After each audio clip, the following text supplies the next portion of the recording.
ساخته میشه.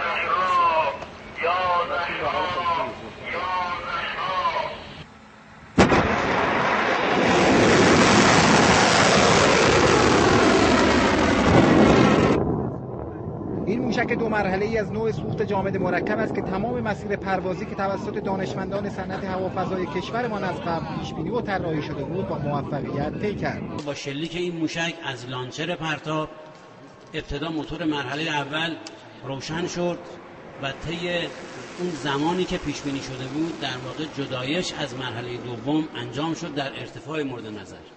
موتور مرحله دوم در ارتفاع مورد نظر عملکرد بسیار خوبی رو داشت و در مرحله و زمانی که میبایستی در واقع در ارتفاع 800 کیلومتری و فوق 800 کیلومتری عمل خودش رو انجام داد و سر جنگی وارد فضای ماورای جبر شد و پس از عبور از ماورای جبر دوباره وارد مرحله جبر شد و با سلامت کامل در CEP یعنی در اون نقطه مورد نظر هدف مورد نظر رو مورد اصابت قرار داد. سیستم ناوبری موشک سجیل 2 نسبت به نخستین موشک سجیل جدید بوده و از سنسورهای بسیار دقیق برخوردار است که همین ویژگی موجب دقت اصابت به هدف را نسبت به نسل قبلی افزایش می‌دهد. قدرت تخریب بالای این موشک و دقت بالای موشک و سرعت استقرار در میدان و سرعت شلیک و سرعت ترک پس از شلیک رو از ویژگی‌هایی هستش این موشک داره.